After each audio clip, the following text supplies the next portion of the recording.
एक बार एक व्यक्ति एक बौद्ध भिक्षु से कहता है, मुनिवर, मैं ज़्यादा सोचने की आदत से परेशान हूँ, कृपया कोई समाधान बताइए। बौद्ध भिक्षु ने कहा, नहीं, तुम ज़्यादा सोचने की आदत से परेशान नहीं हो, बल्कि तुम इस बात से परेशान हो कि तुम्हारे मन में ना चाहते हुए भी वो सारे विचार चलते रहते हैं जिनके बारे में तुम सोचना नहीं चाहते। अगर किसी व्यक्ति के मन में लगातार अच्छे विचार आ रहे हैं तो वो कभी नहीं कहेगा कि मैं ज़्यादा सोचने की आदत से परेशान हूँ, बल्कि वो कहेगा कि मैं तो चिंतन कर रहा हूँ। चिंता और चिंतन में यही फर्क होता है। चिंता के समय व्यक्ति के मन में वो एक ही विचार बार बार चलता रहता है जिसके बारे में वो सोचना नहीं चाहता, लेकिन चिंतन के समय व्यक्ति के मन में अच्छे और सकारात्मक विचारों की एक लक्ष्यबद्ध प्रक्रिया बन जाती है जो उसे अंदर से आनंद से भर देती है। तो चिंता और चिंतन दोनों अवस्थाओं में व्यक्ति के मन में विचार ही चलते हैं, लेकिन एक अवस्था व्यक्ति के मन को आत्मग्लानि, डर और पीड़ा से भर देती है, वह दूसरी अवस्था उसके अंदर बीज बोती है, उसे प्रेरित करती है कुछ महत्वपूर्ण और सकारात्मक बदलाव लाने के लिए। तो तुम्हारी समस्या मन में बहुत सारे विचारों का चलना नहीं, बल्कि कुछ गलत और अनचाहे विचारों का बार बार चलना है। व्यक्ति ने कहा, मुनिवर, लेकिन ये कैसे पहचाना जाए कि कौन से विचार अच्छे हैं और कौन से बुरे? भिक्षु ने कहा, बुरे विचार वो है जो हमें सुख और आनंद का प्रलोभन तो देते हैं, लेकिन उनका परिणाम हमेशा दुखदायी होता है। और अच्छे विचार वो हैं जो हमारे अंदर बदलाव लाए, हमें प्रेरित करे अपनी परिस्थितियां बदलने के लिए। हालांकि शुरुआत में अच्छे विचारों पर अमल करना मुश्किल होता है, लेकिन उनका परिणाम हमेशा सुखद ही होता है।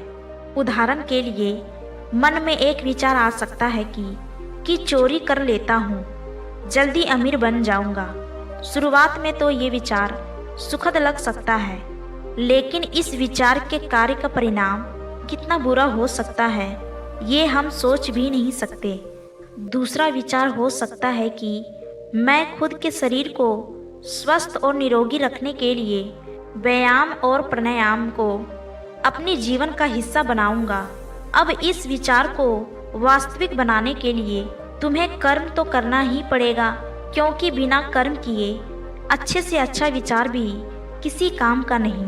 अब समझने वाली बात यह है कि लगातार अपना कर्म करने से हमें सुख और आनंद मिले ना मिले, लेकिन कर्म ना करने से होने वाली आत्मग्लानि, पीड़ा, पश्चाताप और दुख से हम जरूर बच जाते हैं। बौद्ध भिक्षु ने आगे कहा, आज मैं तुम्हें गौतम बुद्ध के शिक्षाओं और उनके जीवन से 5 ऐसी बात बताने जा रहा हूँ जिनका पालन करके तुम अपने विचारों को शुद्ध रख सकते हो, अपने मन को शांत और निर्मल रख सकते हो।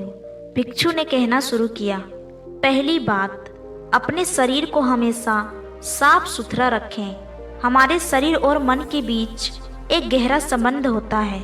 हम अपनी शरीर को जैसा रखेंगे, हमारे विचार भी वैसे ही होते चले जाएंगे। शरीर को साफ सुथरा रखना भी एक विशिष्ट आदत है जो हमें सैकड़ों के भीड़ में भी दूसरों से अलग बनाता है। सिर के बाल से लेकर पैर के नाखून तक हमारा शरीर एकदम साफ होना चाहिए, उसमें से सुगंध आनी चाहिए, और अगर सुगंध नहीं आ रही है तो कम से कम बदबू तो नहीं आनी चाहिए, क्योंकि कचरे के ढेर में कचरा ही फेंका जाता है, फूल नहीं। इसीलिए अगर हम बाहरी शरीर को पूरी तरह से अस्त व्यस्त और गंदा रखेंगे तो हमारे अंदर विचार भी गंदे ही आएंगे, और अगर बाहरी शरीर को आकर्षक और साफ सुथरा रखेंगे तो विचार भी अच्छे ही आएंगे। एक सुगंध अंदर की भी होती है जो कि सकारात्मक विचार और शांत चित्त होने से आती है। ये सुगंध हर उस व्यक्ति के शरीर से आती है जो अंदर से शांत हो चुका है। गौतम बुद्ध के शरीर से भी एक मनमोहक सुगंध आती थी जो हर उस व्यक्ति को मोहित कर लेती थी जो उनके संपर्क में आता था। बुद्ध की चेहरे की आभा भरी शांति और उनके शरीर के मनमोहक सुगंध से कोई भी व्यक्ति प्रभावित हुए बिना नहीं रह सकता था। दूसरी बात, अपने शरीर के अंदर की गंदगी बाहर निकालो, यानी अपने शरीर को अंदर से साफ करो, और ये संभव है शारीरिक तप के माध्यम से। शारीरिक तप का मतलब है कि हर रोज व्यायाम करना और समय समय पर उपवास रखना। ये दोनों ही काम हमारे शरीर में जमा गंदगी और चर्बी को बाहर निकाल शरीर को भीतर से साफ कर देते हैं। और जब शरीर अंदर से साफ और स्वस्थ होगा तो मन में शरीर को लेकर उठने वाले नकारात्मक विचार खत्म हो जाएंगे, अच्छी व स्वस्थ विचार जन्म लेगी। अब देखते हैं कि गौतम बुद्ध शरीर को स्वस्थ रखने के लिए शारीरिक व्यायाम कैसे करते थे। बुद्ध को बड़े बड़े नगर सेठ और राजा महाराजा अपने यहाँ भोजन पर आमंत्रित करते थे और वो बुद्ध को महल तक लाने के लिए अच्छे से अच्छे रथ और घोड़ा गाड़ी भी भेजते थे। लेकिन बुद्ध कभी भी रथ या घोड़ा गाड़ी पर नहीं चढ़े, वो हमेशा पैदल ही जाते थे, फिर चाहे यात्रा कितनी भी लंबी क्यों ना हो। बुद्ध कहा करते थे कि ये शरीर बना ही परिश्रम करने के लिए है। लोग परिश्रम ना करके अपने शरीर को कमजोर, असाध्य और रोगी बना रहे हैं। पैदल चलने से शरीर को कष्ट तो होता है, और शरीर को जितना कष्ट होता है शरीर उतनी ही अच्छी अवस्था में रहता है। दोस्तों, एक्सपर्ट का मानना है कि फिट रहने के लिए रोज जिम में 1-2 घंटा मेहनत करके पसीना बहाना जरूरी नहीं है, बल्कि इसकी जगह अगर आप हर रोज सिर्फ 10,000 कदम चलते हैं तो यह आपके शरीर के लिए एक कंप्लीट एक्सरसाइज का काम करता है। रोजाना 10,000 कदम चलने से ना कि आपका वजन कम हो सकता है, बल्कि आप कई बीमारियों से छुटकारा पा सकते हैं। एक नॉर्मल इंसान जिसका अधिकतर समय ऑफिस में अपनी केबिन चेयर पर गुजरता है, उसे एक दिन में 10,000 कदम चलना शायद नामुमकिन सी बात लगे। बौद्ध भिक्षु ने आगे कहा, तीसरी बात, उचित और सम्यक आहार। जैसा इंसान का आहार होता है वैसे ही उसके विचार हो जाते हैं। इसीलिए व्यक्ति को कभी भी तामसिक और मृत भोजन नहीं करनी चाहिए। उसे अपने भोजन में ज़्यादा से ज़्यादा जीवित वस्तुएं शामिल करनी चाहिए, यानी ऐसा भोजन जो सीधे प्राकृतिक से प्राप्त होता है और जिसमें जीवन होता है, क्योंकि ऐसा भोजन आसानी से पच भी जाता है और शरीर में किसी प्रकार की गंदगी भी जमा नहीं होता। दूसरी बात, भोजन को हमेशा उचित मात्रा में ही लेनी चाहिए, चाहे भोजन कितनी ही सात्विक और हल्का क्यों ना हो। लेकिन कभी भी अधिक मात्रा में भोजन नहीं करना चाहिए, क्योंकि अच्छी चीज़ की अति भी बुरा परिणाम देती है। भोजन उतना ही करो जब तुम भोजन करके उठो तो तुम्हारे अंदर भोजन करने के लिए थोड़ी सी भूख शेष होनी चाहिए। और अगर तुम ऐसा नियम बना लेते हो कि मैं जब भी भोजन करूँगा तो अपनी भूख से थोड़ा सा कम खाऊंगा, तो तुम्हारे शरीर में अधिक भोजन खाने से होने वाली सारी बीमारियां जड़ से खत्म हो जाएगी। रात में हल्का और कम भोजन करो ताकि तुम्हारे जीवन ऊर्जा उस भोजन को सही से पचाकर तुम्हारे आंतरिक शरीर की सफाई और मरम्मत का काम कर सके। जब गौतम बुद्ध किसी के यहाँ भोजन के लिए जाते थे तो लोग उनके लिए तरह तरह के स्वादिष्ट व्यंजन बनवाते, लेकिन बुद्ध सिर्फ उतना ही खाते जितने में उनकी भूख शांत हो सके। बुद्ध अपने शिष्यों को भी यही सिखाते थे कि भोजन पेट भरने के लिए करना चाहिए, ना कि मन भरने के लिए। यहाँ समझने वाली एक बात है कि भोजन पेट भरने के लिए करना चाहिए, ना कि मन भरने के लिए। यहाँ समझने वाली एक बात और भी है कि अगर तुम स्वादिष्ट भोजन करने के शौकीन हो तो तुम्हें उसे एकदम छोड़ना नहीं है, बस उसकी मात्रा को साम्य कर देना है। साम्य का अर्थ है ना बहुत ज़्यादा और ना ही बहुत कम। चौथी बात, अपनी संगति का खास ध्यान रखो।